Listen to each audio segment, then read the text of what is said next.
जी महाराज से। देखिए राजा परीक्षित जी ने करीब करीब 148 प्रश्न किए हैं भागवत जी में। उनके उत्तर जो दिए गए हैं उसी को भागवत कथा कहते हैं।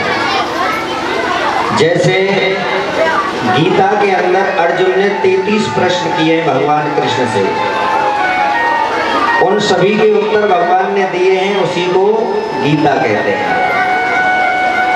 तो जो भी संशय उनके अंदर आया वो पूछा। तो सबसे पहला प्रश्न राजा परीक्षित जी ने किया कि महाराज मरण संतोष मानव, जो आदमी मरने के लिए जा रहा हो उस आदमी को क्या करना चाहिए? मेरा पहला प्रश्न है आपसे। जो मृत्यु के करीब बैठा हो उसे क्या करना चाहिए उस घड़ी में?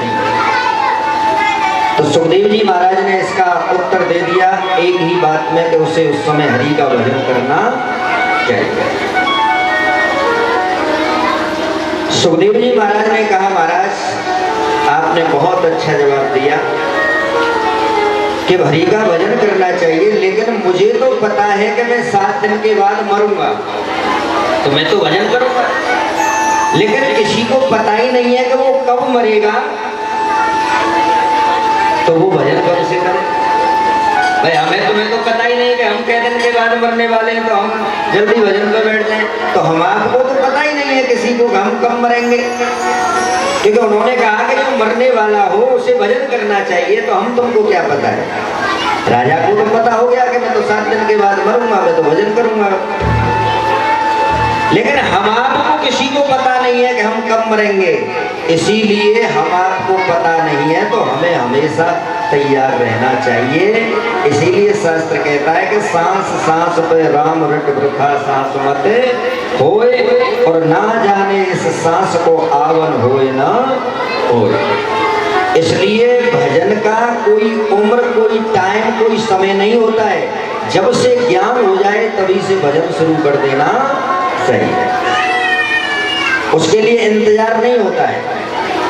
बहुत लोग कहते हैं अरे अभी जवानी में कमा ले, बुढ़ापे में भजन करेंगे। लेकिन जरूरी तो नहीं कि भाई बुढ़ापा आए। आज के समय में जितनी जवान लोगों की मौत हो रही है उतने बूढ़े बड़े लोगों की नहीं हो रही है। जवान ज्यादा मर रहे हैं, कहीं देखो 10 मर गए एक्सीडेंट से, कहीं 4 मर गए, कहीं 6।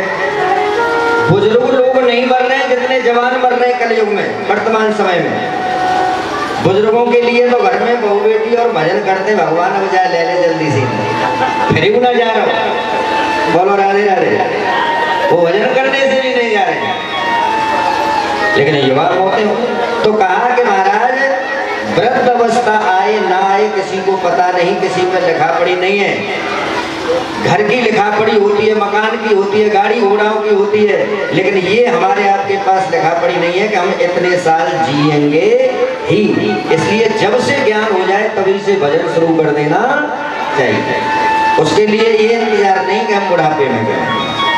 जैसे बहुत सी माताएं कीर्तन में गाती हैं कि भजन कर मस्त जवानी में बुढ़ापा किसने देखा है। इसलिए राजा से कहा कि राजन भजन करना चाहिए। राजा ने कहा बहुत अच्छा महाराज, मैं तो भजन ही करूंगा क्योंकि 7 दिन में चला जाऊंगा। लेकिन मानव जाति के लिए उन्होंने प्रश्न कर दिया, तो उत्तर दिया राजा को कि महाराज जब से ज्ञान हो जाए तब से। बहुत सुंदर इस प्रश्न को सुनकर के राजा प्रसन्न हुए। और इसके बाद आगे का राजा ने प्रश्न किया कि महाराज अब मैं आपसे सृष्टि के बारे में सुनना चाहता हूँ कि ये दुनिया कैसे बनी, कहाँ से शुभारंभ हुई, सबसे पहले कौन पैदा हुआ, कहीं से इसकी शुरुआत तो हुई होगी। ये जो पूरी दुनिया दिखाई दे, मैं इस सृष्टि के क्रम के बारे में समझना चाहता हूँ कि इसकी शुरुआत कैसे कैसे हुई। तो आइए इस दुनिया की रचना के बारे में उन्होंने प्रश्न किया। और ये भी सत्य है कि जब तक इस जगत को नहीं जानेंगे हम, तब तक जगदीश्वर को नहीं जान सकते। पहले इस जगत को जानना पड़ता है, इस दुनिया को जानना पड़ता है। बहुत सी माताएं, बहुत से भाई लोग जब ज्यादा उम्र के हो जाते हैं तो क्या कहते हैं, अरे हमने दुनिया देखी है, हमने सब देख ले। बोलो राधे राधे। आपको कब ज्ञान होगा? जब पहले इस दुनिया को देख लो। इस दुनिया को आजमा लोगे तभी तो आप भजन की तरफ जाओगे। इसीलिए पहले जगत को जानना पड़ता है, तब जगदीश्वर की ओर बढ़ा जाता है।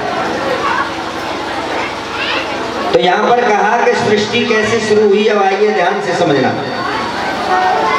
सबसे पहले ये कथा सभी पुराणों में आती है सृष्टि की, कि सबसे पहले इसके ऊपर जल ही जल होता है, अंधकार होता है और जल होता है इस दुनिया में। और ऐसा अंधकार होता है कि उसमें कुछ दिखाई नहीं देता है। समस्त अंधकार दुनिया के अंदर छाया रहता है और चारों तरफ जल ही जल भरा हुआ होता है। और उसके बाद भगवान विष्णु शयन किए होते हैं, जिनका नाम है श्री सत्यनारायण भगवान। उनकी इच्छा होती है कि एकस्य बहुरूपाणाम, मैं अकेला हूं कुछ रूप बनाऊं। तो वो अपनी नाभि में से एक कमल पैदा होता है, उनके विष्णु भगवान की नाभि में से एक कमल पैदा होता है। कमल के ऊपर चतुर्भुजधारी चतुर्मुखधारी ब्रह्मा जी प्रकट हो जाते हैं। ब्रह्मा जी बहुत समय तक ध्यान करते हैं कि मैं कहां से आया हूं, किसने बनाया है, लेकिन ब्रह्मा जी कोई अता पता नहीं मिलता है। पद्म पुराण में कथा आती है कि ब्रह्मा जी उस कमल की जड़ में जाते हैं कि ये कहां से आ रही है। तो वो 6 महीने तक पानी में चलते रहे, लेकिन उस जड़ का अता पता नहीं मिला। फिर आके बैठ गए कमल के ऊपर कि मुझे किसने बनाया है, कहां से आया हूं। तो आवाज आती है, तपह तपह तपह, तुम तपस्या करो। तपस्या करने से सब कुछ सारी चीजों का ज्ञान हो जाता है। तप के अंदर बहुत बल होता है, यानी भजन करने से आपको जो ज्ञान नहीं है वो भी अपने आप ऑटोमेटिक अपने अंदर से हो जाता है। इसी को अनुभव कहते हैं। तो कथा आती है कि आज यहाँ पर ब्रह्मा जी ने तप किया, विष्णु भगवान प्रकट हुए और कहा कि मैंने ही तुम्हें बनाया है, तुम संसार की रचना करो। तो उन्होंने शक्ति प्रदान की भगवान विष्णु ने। ब्रह्मा जी ने सबसे पहले अब सृष्टि शुरू की, तो सबसे पहले उन्होंने 4 पुत्र बनाए, जिनका नाम है सनक सनंदन सनत कुमारा। ये चारों जब बनाए उन्होंने, तो ये ब्रह्मा जी को छोड़कर चले गए। ब्रह्मा जी ने फिर 100 पुत्र बनाए, वो भी जल में समाहित हो गए। ब्रह्मा जी ने विष्णु भगवान से कहा कि मैं जिसको बनाता हूं वो तो चला जाता है प्रभु। तो भगवान विष्णु ने कहा कि तुम एक बना रहे हो केवल पुरुष, और एक से कभी भी सृष्टि नहीं चलती है, एक से कभी भी दुनिया नहीं चलती है। दुनिया चलती है 2 से। आप एक पुरुष बनाओ और एक स्त्री बनाओ, तब ये दुनिया चलेगी। तो आइए दुनिया का सबसे पहला पुरुष और सबसे पहली स्त्री, ये रामायण में भी कथा आती है बालकांड में, और भागवत जी में भी सृष्टि क्रम में। स्वयंभू मनु और सतरूपा,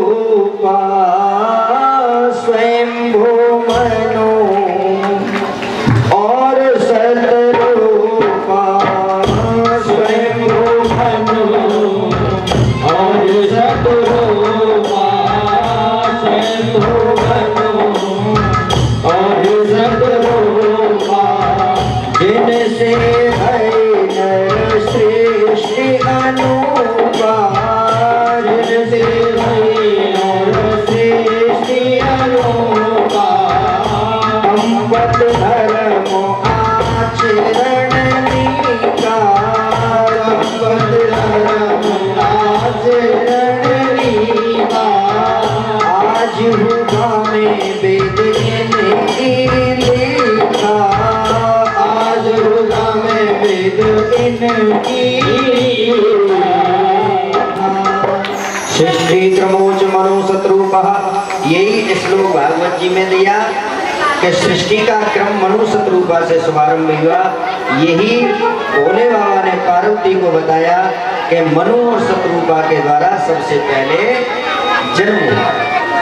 तो सबसे पहले कौन पैदा हुए? मनु। हमको मनुष्य क्यों कहा जाता है? हमको मनुष्य इसीलिए कहा जाता है कि हम सभी मनु से पैदा हुए। हमारे पूर्वज मनु महाराज थे। अब पहले पुरुष पैदा होगा मनु। अब मनु के दो भाग कर दिए, आधे भाग से स्त्री और आधे भाग से पुरुष। अब एक ही पुरुष से दो भाग। आपने कभी कभी देखा होगा, आधे में पार्वती जी हैं और आधे में शंकर जी हैं। इसको कहते हैं अर्धेश्वर। पत्नी को क्या कहा जाता है? अर्धांगिनी। यानी आप अपने पति की पूरी मालकिन नहीं हो, आधी मालकिन हो, क्योंकि स्त्री पुरुष के आधे शरीर से पैदा हुई है और पुरुष आधे से। तो कोई भी दुनिया का पुरुष अपनी पत्नी का पूरा मालिक नहीं होता है, आधा होता है।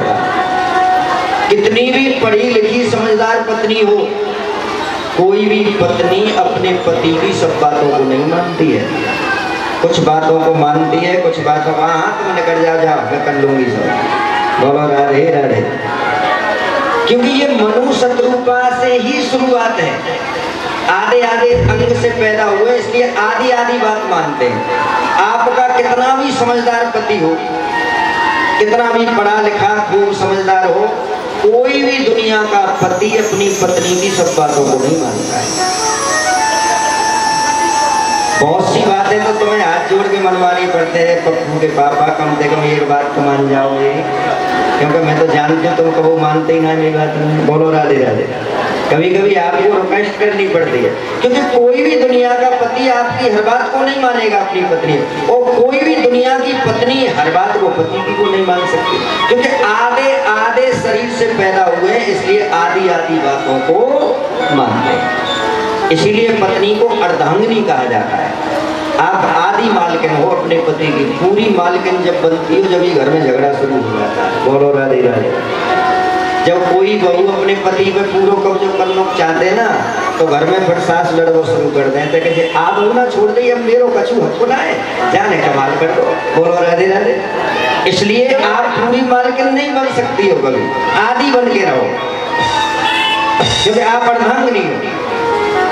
तो स्वयंभू मनु और शतरूपा और जिनसे भई नर सृष्टि अनूपा, दंपति धर्म आचरण लीका और आज हूँ गामे वेद इनकी लीका। दोनों पति पत्नी का बड़ा अच्छा धर्म था, एक दूसरे को समझते थे। आज भी वेद पुराणों में उनकी कथाएं आती। कहते हैं कि जिस औरत की कभी नाभि नहीं दिखती है, वो औरत कभी भी रोगी नहीं हो सकती है। जो औरत हमेशा अपनी नाभि को ढक करके रखती है, उसके अंदर रोग पैदा नहीं होंगे। इस शास्त्र का प्रमाण। जो औरत हमेशा अपने केसों को ढक करके रखती है, उसके पति की बहुत लंबी आयु और निरोगता हो जाता है पति। कुछ चीजें ऐसी होती हैं कि जो पत्नी धर्म निभाती है तो वो घर में सुख शांति के प्रतीक हो जाती है। कभी भी रसोई के अंदर टूटे और चटके बर्तन नहीं रखने चाहिए। कभी भी शाम का आटा ज्यादा बच गया है तो उसे फ्रिज में रख करके सुबह खाना नहीं बनाना चाहिए। उसका गाय को खिला दो, कुत्ते को खिला दो। कभी भी रसोई के अंदर जो भी भोजन आप बना रही हो तो चप्पल पहनकर नहीं बनाना चाहिए। कुछ मर्यादाएं होती हैं, अगर आप उन्हें निभाएंगे तो घर में सुख शांति रहती है।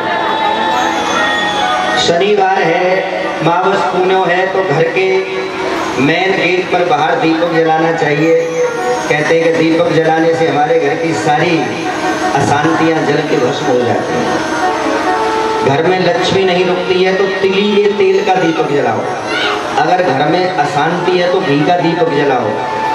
और अगर देवता पितृ देवता आदि रूठे हुए हैं तो तेल का दीपक जलाओ, सरसों का। तो ये क्रिया होती है, अगर आप इन्हें करते हैं तो हमारे शास्त्र ऐसा कहते हैं कि सुख शांति का वातावरण। तो आज जो सतरूपा है उसके लिए क्या कहा गया है कि दंपति धर्म आचरण नीका, यानी वो दोनों पति पत्नी में इतना प्रेम था कि आज भी उनकी लीलाएं गाई जाती हैं।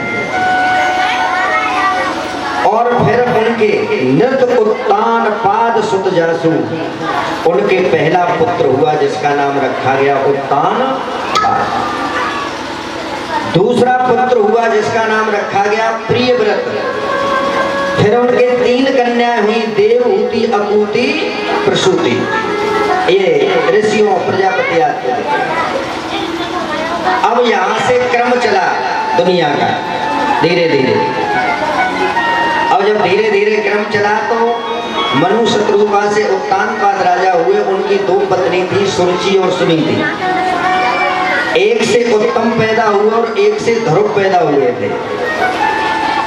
ध्रुव जी की कथा भागवत जी में दी गई है, उत्तम की कथा विस्तार से नहीं दी, लेकिन ध्रुव जी का चरित्र दिया है। आइए थोड़ा ध्रुव जी के चरित्र को समझें आप।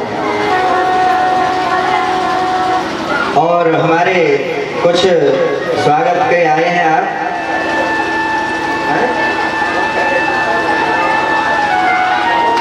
आ जाइए आप लोग भी कर लीजिए। बहुत सुंदर हमारे